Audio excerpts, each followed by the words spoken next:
This is a reading from John Marsden's Tomorrow When the War Began, Chapter 14, page 182. The day you can sprint from one end of this clearing to the other, I said. We'll chop off a chook's head and have a chicken dinner. Robin can cut the stitches out when she gets back from Wirrawee, he said. They've been in long enough. I helped into a shady place near the creek, where we could sit together in a dark, damp basin of rock, probably the coolest spot in hell that day. Ellie, he said. He cleared his throat nervously. There's something I've been meaning to ask you. That day back at your place, in the haystack, when you came over to where I was lying, and you lay down, and we... All right, I interrupted. I know what we did. I thought you might have forgotten. What? Do you think I do that kind of stuff so often I can't remember? It wasn't exactly an everyday event for me, you know. Well, you haven't looked at me once since then. You've hardly even spoken to me. I was pretty out of it for a few days. I just slept and slept. Yes, but since then... Since then, I sighed. Since then I've been confused. I don't know what I think.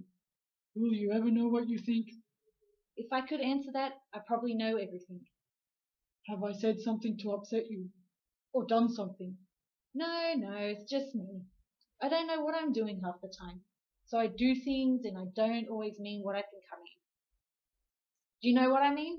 I asked, hopefully because I wasn't sure myself. So you're saying it didn't mean anything? I don't know. It meant something at the time, and it means something now. But I don't know if it means what you seem to want it to mean. Why don't we just say I was being a slut and leave it at that? He looked really hurt, and I was sorry I'd said that. I hadn't even meant it. It's a bit difficult sitting down here, he said.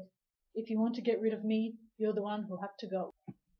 Oh, Lee, I don't want to get rid of you. I don't want to get rid of anyone. We will all have to get on, living in this place, the way we are, for God knows how long. Yes, he said. This place, hell. It seems like hell sometimes. Now, for instance.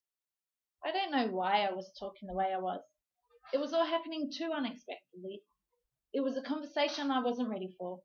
I guess I like to be in control of things, and Lee had forced this on me at a time and a place that he'd chosen.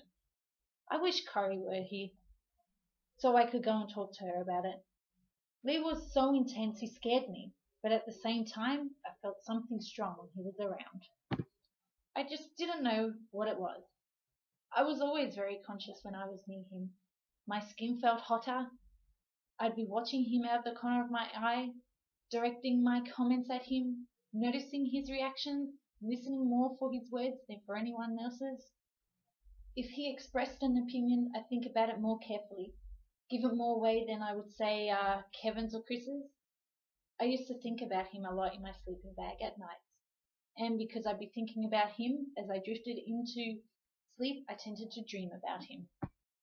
It got so that, it sounds stupid but it's true, I associated him with my sleeping bag. When I looked at one, I'd think of the other.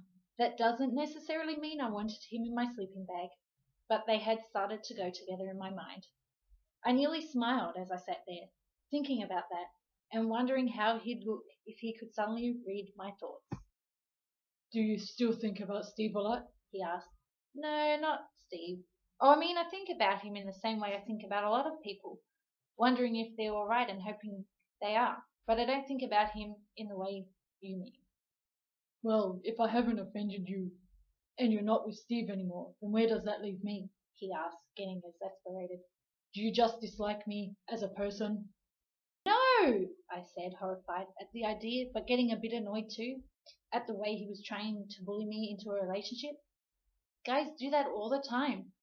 They want definite answers, as long as they're the right answers, and they think if they keep at you long enough, they'll get them. Look, I said, sorry I can't give you a list of my feelings about you, in point form and alphabetical order, but I just can't. I'm all confused. That day in the haystack was no accident. It meant something. I'm still trying to figure out what. You say you don't dislike me? He said slowly, like he was trying to figure it out. He was looking away from me, and he was very nervous, but he was obviously leading up to an important question. So, does that mean you like me?